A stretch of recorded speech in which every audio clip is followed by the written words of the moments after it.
This is the Claton Bridge.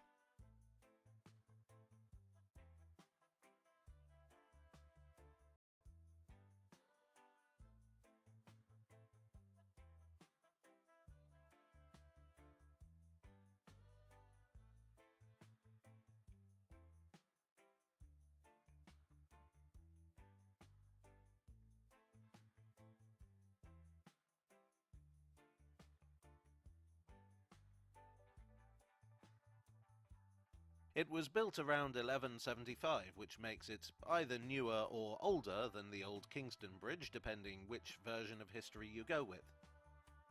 Actually, I'm a little confused as to when this was built. The plaque says 1293, Historic England says late 12th century. I'm going with the earlier date because I want to. Over the years it's been known as the Clatrung Bridge and the Clattering Bridge, likely due to the sound of horses crossing it. It crosses the river Hogsmill, no relation to the Hogsmill School of Witchcraft and Wizardry, and replaced an earlier bridge. The bridge has been widened twice, first in the 18th century and then in the 19th century. So while one side is very medieval looking, the other is not.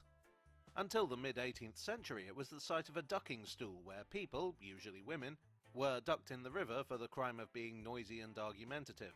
This was in the days before the block button was invented. The bridge is now Grade 1 listed and is still very much in use, which makes it the oldest bridge in London. Bonaparte is considered by many to be one of the greatest military leaders that's ever lived. Having grown up in a military school in France, he was well versed in all things military, and it's no surprise that he saw the amount of success that he did. But there are a few facts about Napoleon that most people get wrong. For a long time, people assumed that he was a short man, when in reality, he stood between 5'6" and 5'7" inches tall, well within the average height for males. Well, what you have to do is you have to go and look up the information yourself. It says that he was 5'6" and a half. That isn't exactly the tallest, is it? My sons are 6'2" and 6'3". So that is quite short, but look at that. Napoleon's actual height was 5'2" in French units. So this is probably where the mistake comes, thinking that he is shorter than he is. He's not a particularly tall... Sorry. If any of this is real, but according to this, he wasn't actually that tall to today.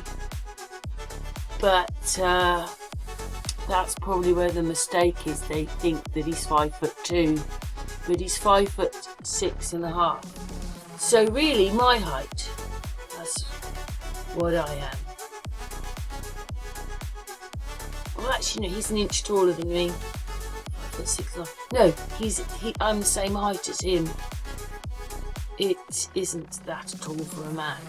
But anyway, there's one last bit, I think. Yeah, here we go. Oh no, I've done that one. There you go, look. So I looked up. The estimated average height of a Frenchman in 1820 was 5'4". So then he was a little bit taller than the average man. Napoleon measured about 5'7" roughly. Yeah, so why don't they say that in history, that all Frenchmen were small in those days? See, history is such a pig. Because when you start looking into things, you see different things. But anyway, let's carry on with this video. It's believed that this myth about his height was intentionally spread by British propaganda. For example, the cartoonist James Gilray, who used to depict him as a short man, while another, Isaac Cruikshank, also often drew him as being much shorter than his wife and fellow soldiers, which simply wasn't the case. Some believe that he was responsible for the destruction of the Sphinx's nose. They claimed that it was damaged by a cannonball that was fired by Napoleon's men, but the Sphinx lost its nose before Napoleon arrived in Egypt, as drawings from the 1730s showed the massive monument already damaged. Then there's the myth that he lost his life due to being poisoned by agents, who were worried that he may escape and begin another successful military campaign, but in reality he lost his life in St. Helena after briefly struggling with his health. Furthermore, many people were taught that Napoleon and Josephine had an enduring and passionate relationship that would be hard to rival, but this wasn't the case.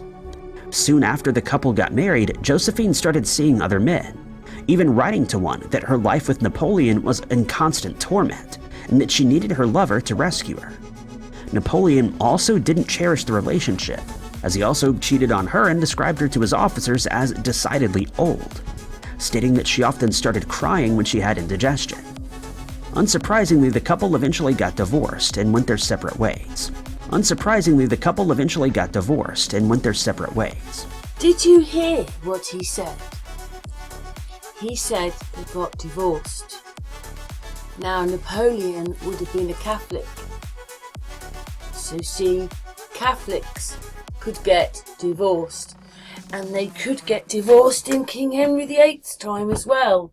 So when they tell you that bit of history, that he had to kill his wives and change religion, it's a lie, because he only changed religion, Henry VIII, a couple of years before he died. So the whole of that bit about his 8 wives is a lie. He might have had 8 wives, but he didn't have to kill them. They could get divorced. Catholics have been getting divorced for hundreds of years. Oh, you just need to do a bit of homework, because history is a lie. Unsurprisingly, the couple eventually got divorced and went their separate ways. But there is one myth that has persisted over the years, and it's now spoken about in Mandela effect circles. We've all seen paintings and other depictions of Napoleon with one of his hands tucked in the front of his jacket, causing much speculation as to why. Some were taught that this was due to Napoleon being slowly poisoned, not by the British or someone close to him, but by the maps he was reading. For a long time, it was said that he used to lick his thumb while paging through the maps, which contained ink that had arsenic as one of its ingredients. But this is pure fallacy. Others...